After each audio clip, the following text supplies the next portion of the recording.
As you know, I am now recording. Cold opening today. Some time has passed in Ogdenville. Something happened in the valley, and so Salmon Pink Beard Man has joined Space Jesus Ned, Space Cult Leader Maude, Cannibal Todd. Rod seems to have gone some time ago. We meet Tina Turner, Kashmir, readiness boogie for safety. They enter the disco realm. Would you like to be Salmon Pink Beard Man, Maude, Ned, or Maude? I'll be Marge and Kashmir. Okay. And action. Well, I don't really like the fact that I've now lost my home and my safe and secure place in this apocalyptic wasteland. That's okay. We've got to go to Ogdenville. I hear rumours of a safe haven. I don't want a safe haven. I want my haven. I had 2 cans of Asda Lager left there, what I've not even finished top half of. Where is Rod? I don't know, but I'm hungry for flesh again, Mum. Them fingers what you gave me, they were big gammy. You'll get more when we're in Ogdenville, Toddy. Well, doodly doodly toodly doodly, why don't we even set off in the right direction? You're always telling us what to do just 'cause you're Space Jesus. Yes, toodly doodly, that's right, no doodly. I'm your Space Jeez doodly. I got to do what you say. Come on, let's walk then. Look, in the distance, strobe lights. Can I see disco dancing? I think so. Let's go check it out. No bad's ever happened to a disco, except for when that lad crapped on dance. Murder. Diddly herder. Slash. I'm dying. What happened, Mo? I'm dying. No, he's dead. Oh no. I think Hello. shards of that disco ball seems to have severed his chopped neck off at jugular. My name is Princess Kashmir. Welcome to my disco safe haven. Disco Watch at out death, for the more sharp, like. sharp glass. Okay, but what you go for do to us? Because everyone here's got something going on. That is true, and we will find out over a series of adventures. Do we need to boogie for safety or out? I guess so. Watch out for that. Oh no, my head. Splash. Slash. Oh no, just as we were getting to know her, she's been decapitated as well. Gosh. Oh, Todd doodly Dodd, the head's burly cold and you're already chewing at Noah's nose. No vegetables though. I don't want your damn vegetables. I just want your oogly googlies. Can I have his eyeballs, Matt? No, save them for Rod in the anticipation of his return. They're Okay, dance. listen, let's dance in through this disco realm. It says, realm of disco, dancing beware. How about you sew those heads together for dark fun? Oh, that is dark fun. TBC. Maude, it's a mud good cast, season 5, episode 2, aye. Joy of shame, shame of joy. 17 illegitimate children. We're talking boner and not Maude. Mahaladlin, Jehoshaphat, and flustered, duck-faced, 5 a.m. early riser. She's a glaring at Springfield, a member of the moral caucus. The Lord is on your edge, granddaughter. Maude, and in Flanders, Flanders, it's Flanders TV show. Maudecast, season 2, season No. 5, Yeah. episode 2. Who would have even thought it? The train is fully steamrolling down the track now. This is our final look at season 8. Good Lord. The day hath cometh, the day hath approached, but keep your voice down, because the dogs are coming. Oh no, they're here. Turn your lasers on, everyone. Pew, pew, pew, pew. Ew.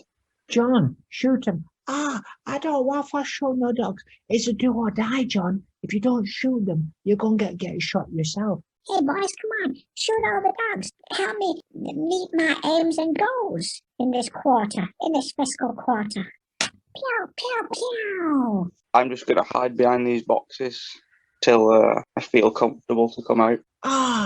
Barker's only gonna run away. Oh, but look, there's some crates here. I wonder if these are crates what's got ergon in. Oh, All right, that's why boys. we are here. That's one of the reasons why we're here at all. All right, let's prise this open. I don't want to waste no more time looking for your erguns. I want to go and grapple with some dogs in hand-to-hand combat. Achoo! Achoo! Achoo! Stop mothering and open crates. Crack. Oh no. It's sort of empty. It's just got a shirt and skidded keks in it. I think they might be Ergens. Oh yeah, those Ergen shirt for sure. I don't look at his keks that often, but I think he wears those love art keks. But a proper skiddy. I think Ergen's been getting a bit loose up here. Probably too much space air. I made him loose. That's probably why his back door is kind of just leaking a bit, and his keks are skiddy as out. But anyway, enough, boys, enough of that. Let's go find where he really is. Our dogs are coming back. Pew, pew, pew. Stan, what do you say? I love shooting dogs, but I've not got any of them yet. Listen, lads, I'm going to have to pause here for a second because it's hello, good morning, and Investor X Clum. Refuse a few product of confidant friend brought to you still by My Sunderland, strangely silent lost world, had a lot of insects, but now all the insects strangely seem to have vanished. All hail corporate imperialism. Got any sponsors this week? The fourth tier Marvel hero Devil Slayer comes to mind. Who Really? is a member of the demon cult called the Agents of Fortune. He was. They helped him unlock the psionic potential of his brain and give him a mystically created dimensional cloak, I believe. Yes, assistant of the Defenders. In confronting a cult leader named David, a man who had been granted temporary mystical powers by the Six-Fingered Hand, a coalition of demons. But enough about him. What about Jungle Rex's triple sock blower hot sauce? What you can buy at Cash Mutilator. CEO Yes. Rex Woffington says, in your moment of fire, glisten on your flues. Woof. William Charles Schneider. Where is he buried? Sponsor, Pound Bakery, fresh is best. Do not look in our freezers or storerooms. Do not take your eyes away from the red fridge. Sponsor Krang Chad Chuff and Scott Walker, rest in peace. Both of them rest in peace. Crank Chad Chuff, I believe, was sucked out into space, wasn't he? Oh, the dogs are back. Pew, I think pew, he exploded. pew, pew, pew, pew, pew, pew, pew, pew. Oh, we've brutally wounded one of them. Oh, no. That is a shame. I've seen my life flash before my eyes. Oh, I can see my life flashing before my eyes. Mother, Woof, woof, father. I've had many, many puppies. Well, that's good. I'm glad. Let's name them all. This one, you will be Bob. This hard to think of dogs' names, isn't it? Fluffy, Bunny, Cabbage. You will be Michael, Toby, Buster. The rest of you have no name. My first day of dog training school. I hope I pass and get A's in everything. Woof, woof. Welcome to dog school. Woof. Sit. Woof, woof. I'm sitting, teacher. Am I a good boy? Stand. Stand. Live. I'm living. I'm free. Woof, woof. Laugh. I'm here. Woof, woof. Now I'm older and at my first day of dog university. Congratulations, dog students. This is a human university. Woof, woof. I'm standing on You two were all- legs, wearing a hat. Woof, woof. You have graduated. Congrats. I'm here to study anthropology. Woof, woof. You got a good degree. Did I graduate top of my class? Sigma cum laude. Yes. Oh, I'm going to space. Oh, I hope I make it for my training. Michael, Toby, Buster, we do not That's me. do those kind of things at NASA. You need to be working harder and faster, or you will never get there. I did 10 push-ups. Oh, No, the hands Get are out. high. bad I dog. didn't mean to feel that physics test. Oh, what am I going for? Do I still want to go for space? But now I'm injured in my heart. Woof woof. My name is Barker. I am about to captain a spaceship in the name of the great Leica. Oh, you mean Would the you like dog? to What? join? What? That dog, what them Russians said into space, but died. Yes, we must find the remains of Leica and make them all suffer. Woof woof. Woof woof, I've become radicalized. Let's go to space and do some bad stuff. Yeah. Woof woof. Pew pew pew pew.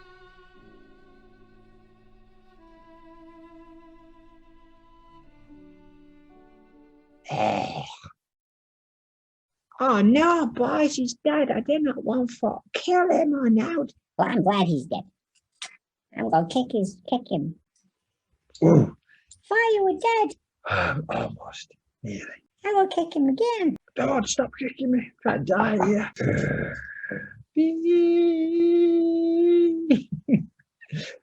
I'm glad he was attached to a heart monitor the whole time. Oh, sorry, boys. No, that was my phone. Listening to some Belgian techno. Nice. Jeff, you need to take it down a couple of notches, I think. Like if you've shot them, don't kick them as well. But while we're doing that, shall we do a Mauditorium? I've got it on my phone here. Welcome to the Maud Flanders Internet Museum Theme Park Database, premier Maud Flanders Internet Museum and Database and Theme Park and Hotcake Restaurants, just one of 58 MFIMDBs around the globe and space. Currently under reconstruction after mysterious toaster fires. We have always been here. Find us in Worsley Masonets next to Netto Car Park, behind the bins in discount shopping town next to Threepenny Slaughter and Reasonable Intoxicants. Seems like, I don't know if you've anything from Jacques Derrida since he went into the wee area, or whatever it's currently called. He keeps just tweeting at me. Tweaking or tweeting? Tweeting hateful things. No quotes? Have you got a quote? I am the one who knocks. Obviously spending his time wisely, binge watching Lovejoy and 3 Up, 2 Down with Michael Elphick. Give me a number for 1 to 300 and something for the Mauditorium. 178. 178, 175, Maud crossover, psycho parodies, other movie references connected to Maud, Wonderful Life, Terminator 2, Lot parody Libby and Cindy and Maud on the island, the Who Maud centipede. Exactly.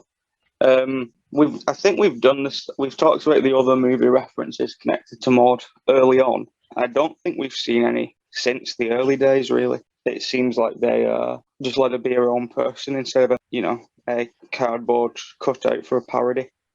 I'm more interested in Maud Terminator 2, not sure what the connection is. If there was a Maud Terminator 2 parody, what would it look like? I think it would just be very pleasant. I imagine she would be the silver one. The liquid cop? Yes. But she would be ice cream. Oh. Lost parody, Libby and Cindy and Maud on the island. That sounds like something I've actively said at some point. I don't know if Libby or Cindy would be the Maud. I think probably Libby, as Cindy survives the entire thing. Cindy's more of maybe a Luan. There's certainly a lot of connections between Libby and Maud. But I'm sure we'll look at the Libby cast one day. Do you think it was intentional? Almost certainly. It's sort of different to Maud, but they basically had Libby for a full season, sort of just in the background or saying 1 or 2 things nicely to people. And then they gave her a really mysterious, like they ended a flashback and Libby was in the flashback sort of watching the character. And then they killed her the next episode and you never found out any tangible information about her.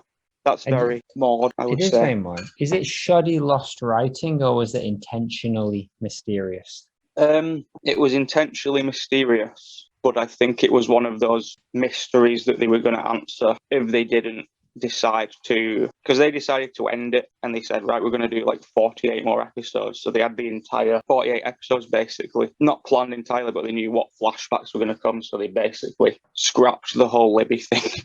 Well, hopefully the fans of Maud Flanders and Libby from Lost are enjoying this podcast so far. I know I am. But how about, I did get a tweet from Derrida. Now he's in the wee principality. And it simply says, so I don't think he's going to be giving us any quotes today. So why don't we move on to some content? What do you say about that? That sounds great. Do you want to give the good people some context for this content? Sure. The last 2 appearances of season 8 for Maud. One of them very Edna-centric, one of them not so much. That is all. Clip 1. Grade School Confidential. There are some people waiting outside Springfield Elementary. It is early evening. Skinner emerges from the door and states, "I have a bomb," opens his jacket to show he has something strapped to his torso. There is a collective gasp. We pan across the stunned crowd from behind Seymour's head to see Maude stood next to Dr. Nick. Maude has her hands clasped like she's crunching her knuckles. She is slack-jawed and motionless. We cut to Wigan with binoculars who says, "Hey, wait a minute. Those are hot dogs." I'm a hot dog. And then Chalmers says, "What kind of man was I'm a hot dog?" She looks mildly shocked at this apparent bomb threat, but I don't think she believes it.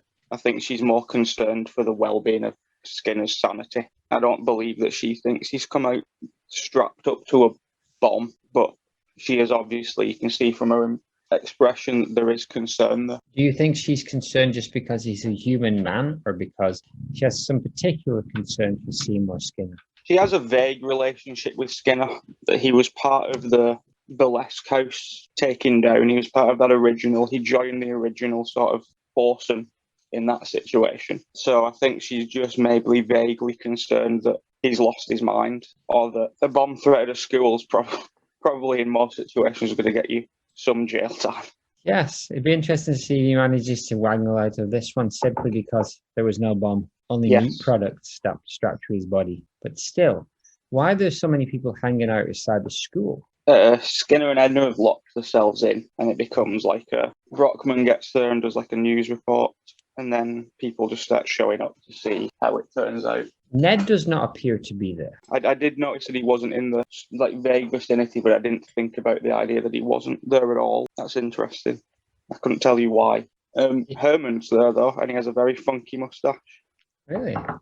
Yeah. Different to other times? Yes, he usually has the sort of like Cletus lines. Okay. Like the mustache lines, and in this he has a very full, old-timey mustache. So maybe Ned's dressed up as Herman or something. Considering this is a crowd shot, it's nice that they have clasped Maude's hands in a characteristic way.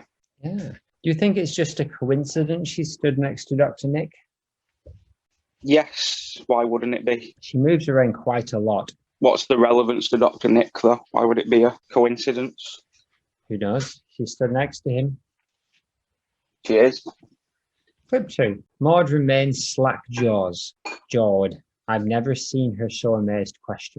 Edna is now next to Seymour, and she gestures to the crowd and implores Skinner to tell them how we brought a little happiness to each other's lives. She's the happiest I've ever seen her. Ask them why they are two dedicated people being asked to choose between their careers and their hearts. Bart is now there on the steps with them. We pan back to the crowd and see classic three-quarters head shot of Maude, highly protruding lip. I'll interject. Probably good. Probably good for you to interject. I appear to be struggling to read.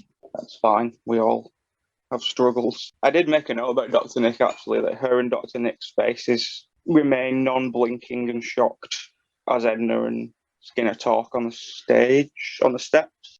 Something has truly shocked her here, and I don't think it's the bomb threat. I think it's the revelation of Skinner and Edna being a couple that shocked her more than the idea that he might have a bomb, which is surprising to me. I also wrote, that's a heck of a side mod. That is a heck of a side mod. Can you see that? Yeah, it's great. Fold up. This is when season 8, I think they just know exactly who she is from all angles. From inside to outside. Ha, laughs Maude, WTF, and raises her hand saying, excuse me, Edna. She does the full finger wag, front and center Maude, highly expressive speech. I don't think we're talking about love here. We're talking about in front of the Kirsty pipes up, sex cauldron. I thought they'd closed that place down. Classic. He spreads his hands in puzzlement. Maude is caught off guard here. We zoom to get a classic DOT body shot. Her arms are folded and she stands center. Skinner, what are you people talking about? Nice. You see, you pulled it back for the back half of the clip. Her arms are up, first note. Her arm is thrown right up in that season 8 tradition. But she's still very polite. I think we're seeing a Maude with more confidence than we've ever seen before in season 8. And here she is demonstrating that for a second time, just shouting out her opinion in front of the entire town. She's joined the ranks of the Springfield mobbers, I would say, at this point, as a prominent speaker. But she's still Maude-esque in her approach. She still says, "Excuse me," and puts her hand up like you do in school to ask a question. Kind of, but she doesn't wait to be asked. And I think the excuse me is not a real excuse me. I think it's more like, well, excuse me. There's still an air of politeness to it, even if it's very, very judgmental and rude. Turns out that she isn't willing to give Skinner and Edna the same pass she gave Homer and Marge, whereas she was willing to let a vengeful god judge them. She's just doing it herself for Skinner and Edna. Edna must have a terrible, terrible memory, is what I've written. We're obviously going to come back to this at some point. But yeah, she's named her. She says her name. They have a direct interaction where they're looking at each other. So let's keep that in our back pocket. I think this is probably Maude's most famous, or like this is where you see her the most on the internet, because this is quite used as a meme, and she is like center of the screen. But it's kind of a jip really, because it's Krusty who is saying the funny thing.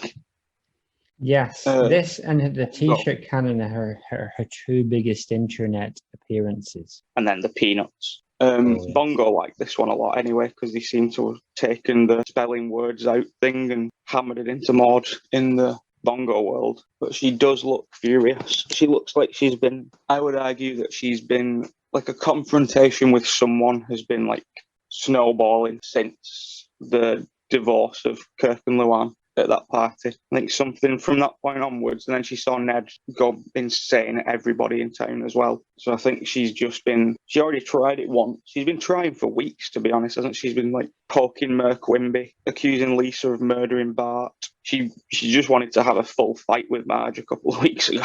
And here she is kicking off with Edna. She has been somewhat unstoppable. If she was quiet and shy in those early seasons, that is no longer the case. If you get on Maude's radar, you're in for a hell of a ticking off. Exactly. Like, the look that she gives to Krusty isn't her trademark glare. It looks more confused. I don't think she has a problem with Krusty, although I'm sure she doesn't like him. But I'm sure the sex cauldron line threw her off, because I'm guessing it's not a place that Maude would be well aware of. No. I do like that, even though on the back of the body shot, you can still see that her arms are folded. Some nice attention to detail on the Maude in this episode. Well done. Well done, Vietnamese and Korean animators. Clip 3. Wiggum is brandishing cuffs. Chalmers tentatively approaches Skinner up the steps, and Maude looks on, pensive, waiting. Chalmers spreads his hands and asks, "Yes." Edna encourages, "Seymour, I think you better tell them." We see past Skinner and Edna to a Maude who is torn. She is puzzled. She is judgmental. It's the only way to clear our names. They grasp hands. Maude does not move. Skinner sighs, and a third man spreads his arms. Well, everyone, the fact is, I haven't even had relations. Classic, if somewhat hidden, BOYTH shot. I am virgin. The hands head signs. Edna is pensive. Cut back to crowds. Maude has sunk back and is now hidden. There is a long pause. Nelson points and says, "Ha ha." Maude is now back next to Dr. Nick, nestled in. Yeah, this is a good one. There are some weeks where I would argue that the Maude clips we look at aren't particularly funny. But I'd say this week we've landed 3 in a row that kind of gave me some, even though I've seen them hundreds of times, still made me laugh somewhat. Particularly, like the pause between Skinner's line and Nelson's ha-ha is exactly right, I would say. Have you seen her stance at the start of this clip? She's got like one hand on her stomach and one hand on her hip. It's very strange. Didn't notice that. She does seem invested in whatever Skinner and Edna have to say for themselves, but so does everybody else. But Maude is the only person in this crowd to have called them out so far. Maude and Chalmers teaming up as if she was the assistant superintendent. We all know that can't be the case. It can't be the case. He already has a large Oxen-esque assistant. Yeah. Sadly, Wiggum here goes from being a policeman to a thief because he robs us of our Maude reaction. Is that for a weak segue? Well done.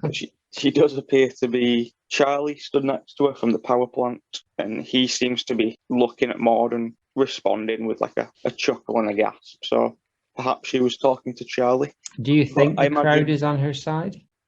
Until this point, yes. Now I think Skinner's just won them over with pity. Ha ha, indeed.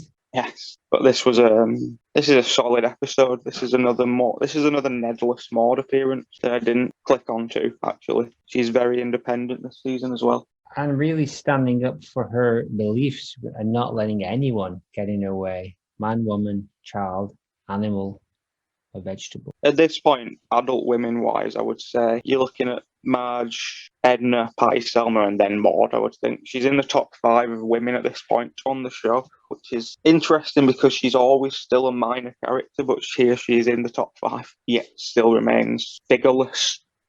Figureless and cashless, with Roswell paying her own bus fare weekly. And troubles of ruin. Yeah, I made this point before, but as season 8's gone on, it became more and more apparent why she asked for more money. A tiny amount. Maggie, Yeah. we're on your side. You did the right thing. Hopefully that family in Lithuania, spoiler, will look after you. Clip 4. In Marge We Trust, Ned is calling Lovejoy. Is it a flashback? Because his hair is long and it seems like oldie times. Helen is doing something on the stove. Ned, I think I might be coveting my own life. What does he mean, I ask? I also asked that question. Yeah, this is a flashback. This is sort of our first Lovejoy episode, and you get a little bit of a flashback to him arriving in town. And this is where you get the deleted scene where Jasper hands him like the keys to the church or whatever. He's sort of really enthusiastic, and he's got his guitar, and he says something when Ned comes in. He says like, "Oh, sit down and like jam with me, brother." And then within weeks of just consistent phone calls of like weak things like this, I might be coveting my own wife. There's one where he says like I swallowed a toothpick or something, and you can Hardly see an ecumenical matter. it's grating on Helen as well. I debated whether or not to leave this in, but it is about her, so I thought I would. It did make me think maybe this is specifically why they push the Homer and Maude thing so much, because not only is it like the trope, but it's also breaking a commandment, which would be a no-go for Ned. He covets and then kills her, Homer. So there's 2. There's But I 2 don't out know of 10. I don't know how Ned could covet Maude, but it is nice that that's his issue with her. Too covetous. Well, Yeah. Yeah. He maybe loves her too much is the problem that relationship has, until the day that she kisses the cement. yes. And even her sending him out to his post-apocalyptic death did not waver that love. Exactly. What does he mean? There's only quite a short burst of clips this week. Clip 5. In Marge We Trust. Also, it is early morning. The birds are singing. We get a CBOTB shot as Tiny Maud walks up to the Simpsons' house and rings the doorbell. Marge answers. "Oh, good morning, Maud." "Good morning, Marge," she says, pensive, waiting, goof face, but works well against the pink sky. "Oh, did your husband come home last night?" "Of course he did," says Maud Simpson. Marge Ka-ching. Simpson, ka-ching. Been a Really? while. Because the thing is, mine didn't. The emotion, the shame, the shock, the despair. Mine didn't. We cut to Marge. Horror stabs. Hands to face. Marge. Oh my God. Ned. I have lots to say here. The one thing I will accredit here is the pink sky. Everything is a very Maude aesthetic in this shot. It all ties into, it's like a Maude colour palette. I think a Maude vaporwave artist could do worse than using this as the color palette for their Maude wave. You do get those things on the internet where it's just a character and then it shows you like the colour chart of them, and I imagine it would look a lot like this for Maude. Dainty but quick footsteps. I like the noise is very, I don't know, they're just sort of nailing the character this season, or particularly this episode for us. Whoever's done these 2 episodes, it probably should look at before I do this, but good job, you 2. and the directors and all the animators all over there. All over the world. But prominently Asia. She looks genuinely sad, but I do have some issues with what's going on. Why does Maude come to Marge with this problem, not Sarah, Ruth, or the police? Yes, I'm lacking some context. Yes, you are. This is the Listen Lady one, the Mr. Sparkle episode as well. But Marge is taking on a job as like a counsellor at the church, and she's basically taken over the role of Lovejoy, dealing with Ned. I think she gives him some, he basically said the three bullies harassing him at the Leftorium, and Marge tells him to stand up to them, and then he just goes missing, and then enter Maude. That's why Marge is shocked, because she Yeah. knows that she set these wheels in motion. I think the only thing I can think here is that Maude is willing to risk Ned's possible life, whatever situation he's in, she's willing to risk that to ensure, because she knows that the outcome of this will leave Marge feeling incredibly guilty, like it's directly Marge's fault that Ned is in this situation. So it feels like Maude is just willing to ka-ching, 2 in a row. She's just willing to let Ned suffer to make Marge really feel bad. And she also doesn't go with them to find him. She just goes home for a rest while they all go looking, or do you think she goes off in a different direction? No, it shows them all at the zoo, like the entire Simpson family and Lovejoy, all at the zoo. So it is possible she went and looked other places, but they all seem to have tracked him to the zoo with relative ease, I believe, thanks to Donnie's discount gas. And Maude, she's either back in bed or, she's had 24 hours here to eat ice cream in a secret room, so maybe she's just doing that. And I think that maybe Marge is leading the other group, and that's why they all went with her. So Marge and Maude went to look. It's just that Maude doesn't have a posse. She doesn't have an entourage. Maybe. It's almost a reverse of the actual situation that kills her. Maude's kind of setting it up here for Marge to be responsible for Ned's death. And the reality was Ned accidentally set Maude up to be killed by Homer by not going for the hot dogs himself.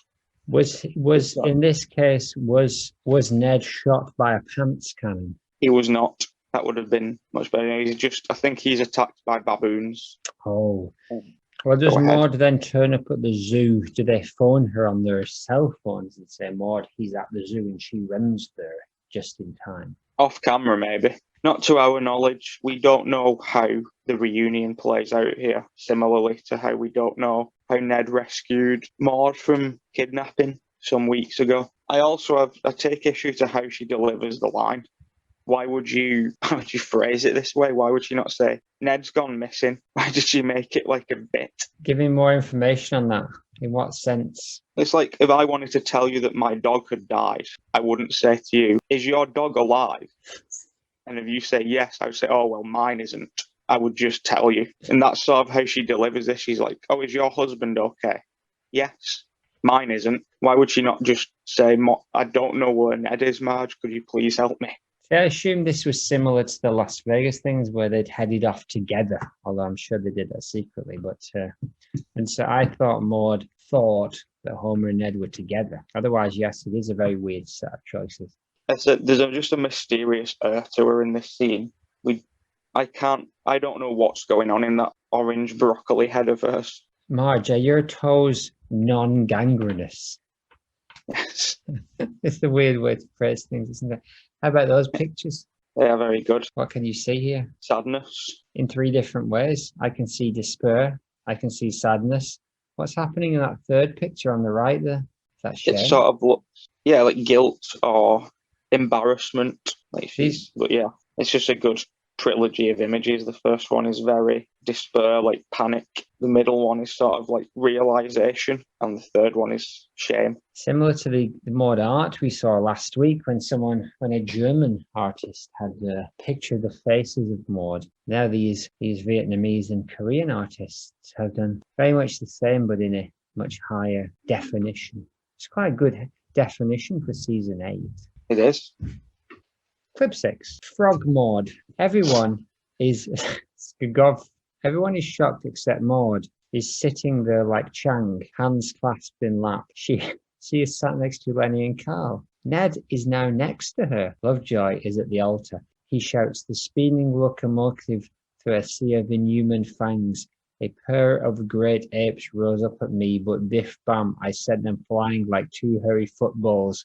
Great delivery from Lovejoy. This is a solid episode. We're in the season where they're not just doing Krusty, Moe and Ned, they're looking at Lovejoy and other characters. But I noted that I think this is the most enthralled I've ever seen her, especially in church, but just in general. She's hanging on his every word here. She wants to know. And Lovejoy's telling the story here of how he rescued Ned. So she's sort of idolizing him.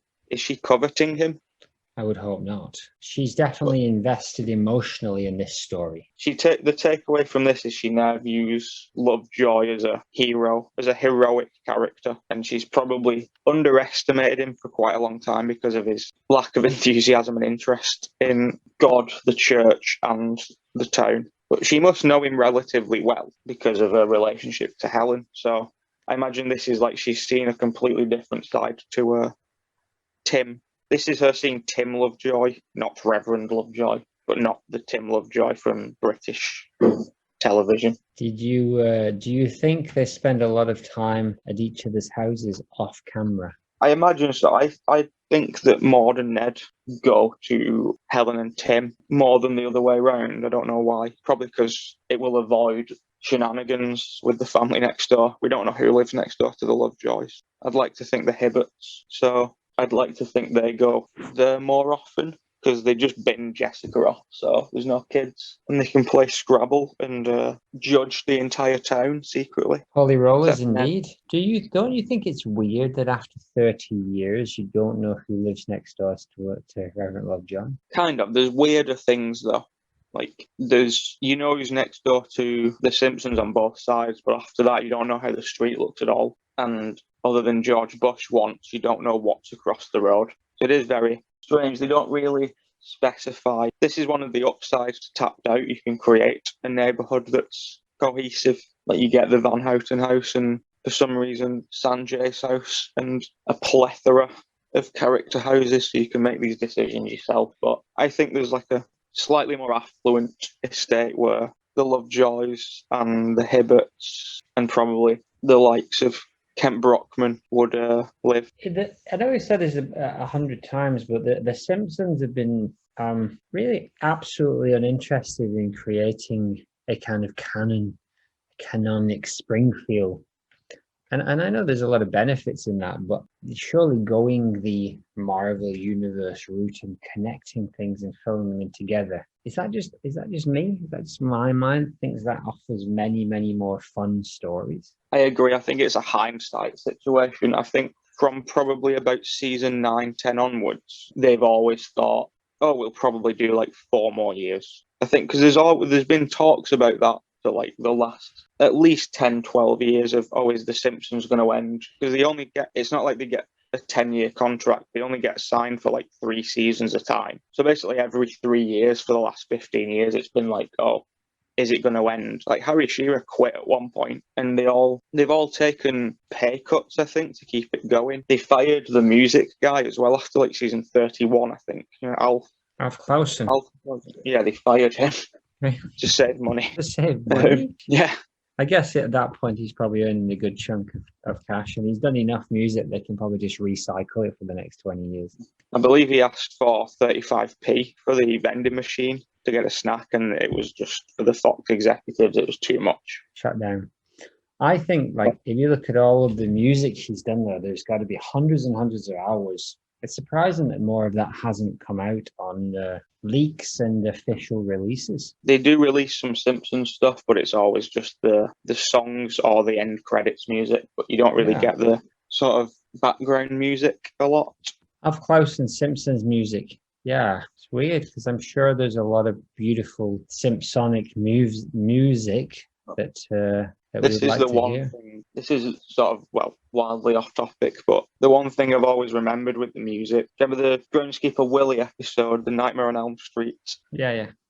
They do like a musical sting for him in that, like a like a villainous, probably sort of a Nightmare on Elm Street ripoff. And Yeah. then in season 10, Willie is chasing Homer through the vents when he steals his grease, and he looks really villainous. They reused the music, and it was that's always stuck out as something I thought that's a nice touch. April 30th, 2020, Simpsons composer Alf Clausen fired for delegating music to his son, Fox claims. So apparently he's been letting other people compose the music for him.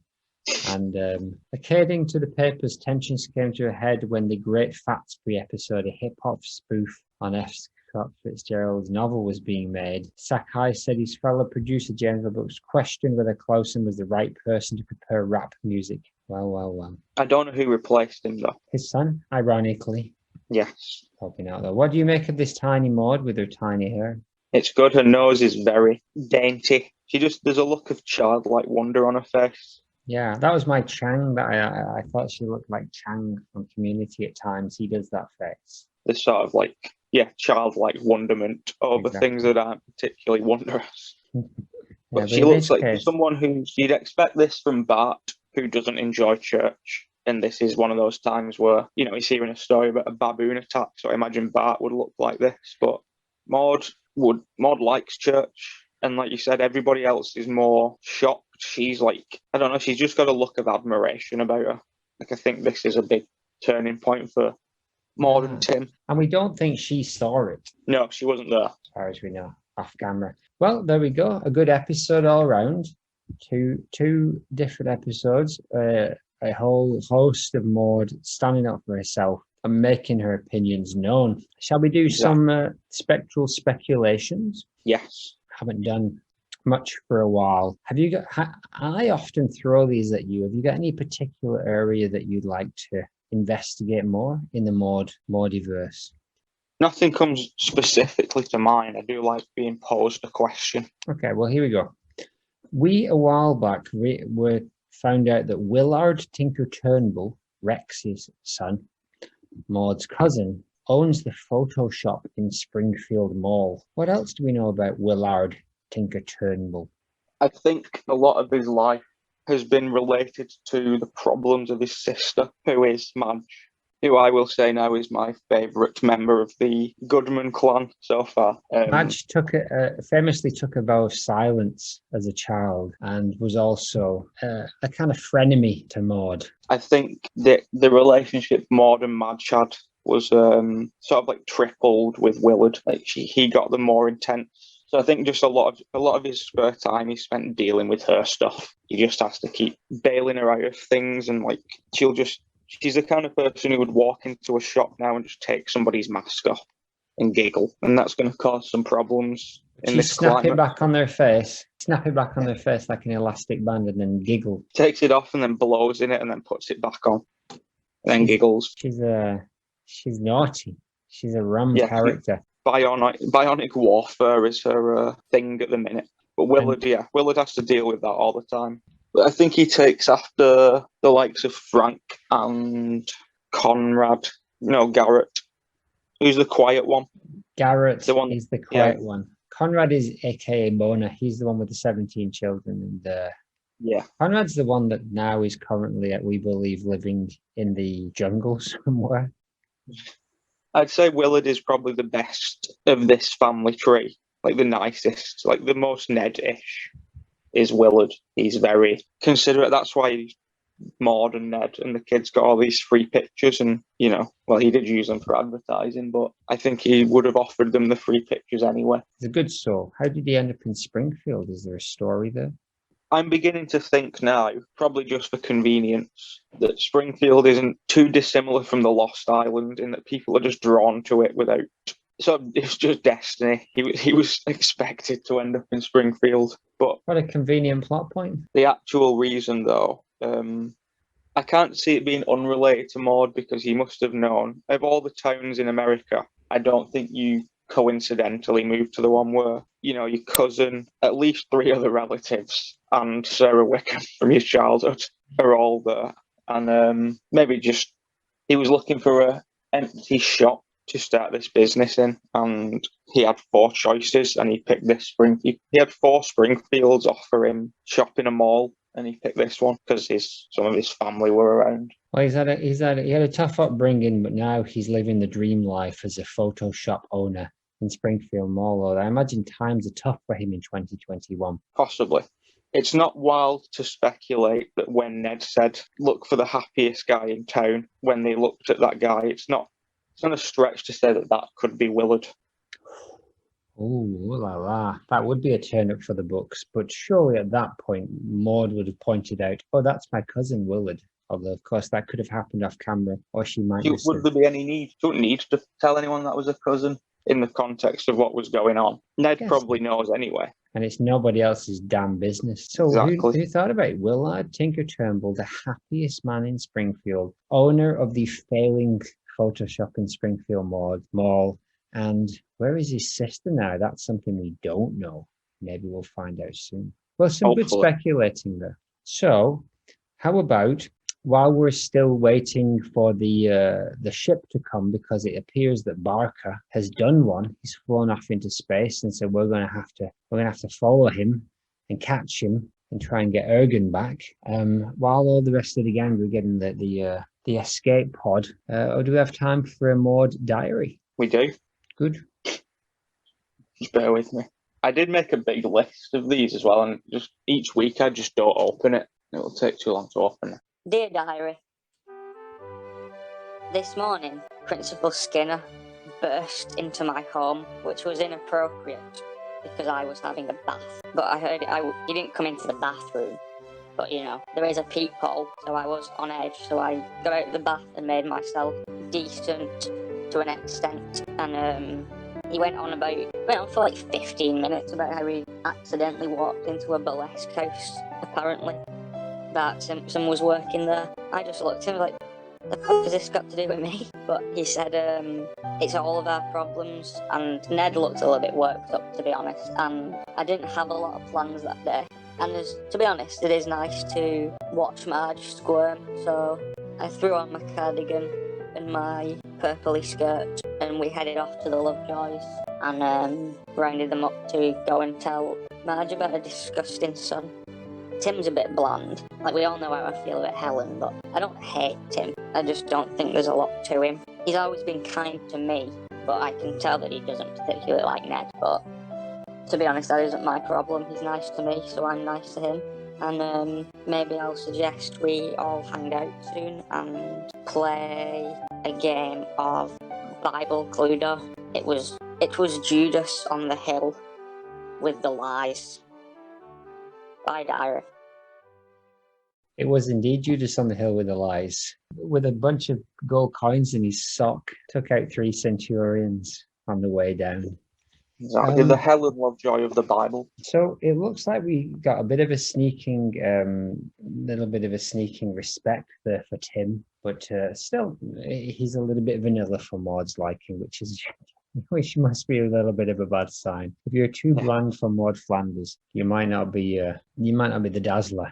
But it seems like this is a flashback to when Seymour was trying to protest his innocence in the burlesque house incident of 19 something and something. Yeah, we didn't touch on Maude and Skinner a lot, but no spoilers. But next week is a very Skinner-centric adventure into a past that may or may not have ruined the reputation of the television show.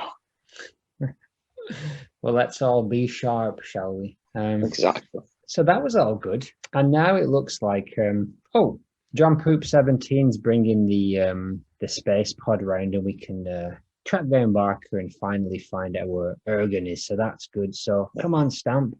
Okay, let's get on. And how about you, Jeff Apple? I'm ready to go. I'm ready to go meet that space child, Matthew McConaughey. What about you, Statman John? Yeah, boys, it's what I was made for.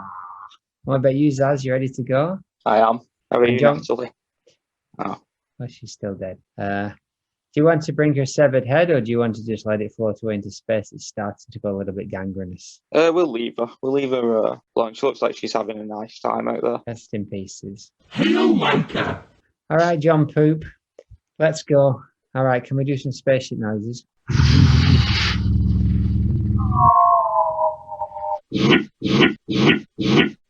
Oh God, we're unnatural. All the dogs escaped too. That's good, except for the one. Yes, except for that one that died. But still to be Have we- accounted for, some of them. Forgotten who's with us, but you know, it's a big group. Shall we Yeah. finish up with a song? Yes. Good. Today's been a somewhat relaxed episode, so I hope the people out there are happy that we've taken this at a medium pace. But who's going first? Short one. You. Grade school confidential hot dog. Never seen her so amazed. I have a bomb open jacket. Stunned crowd. We patto the back of the crows. Dr. Nick, wig and binoculars. Happiness into each other's livers. We brought a little happiness to each other's livers' hearts. Producing lip. He laughs. WTF. Shucks cauldron. Skimmer. Zoom up to get a classic stand-in. Shalamas tentatively opposed his Skinner. Brandishing chuffs.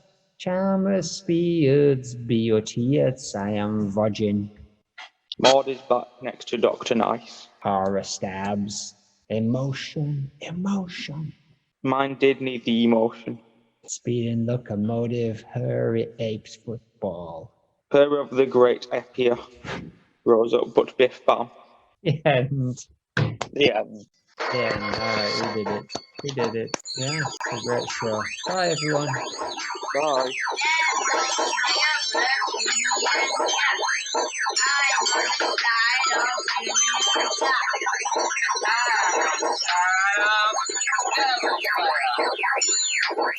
Junior Jack's real name was Joe Chapman. Real name of the devil slayer was Harry Simon Payne. Junior Jack had no supernatural powers, but relied on his wealthy silver ring. Devil Slayer also uses special shadow clone to teleport between dimensions.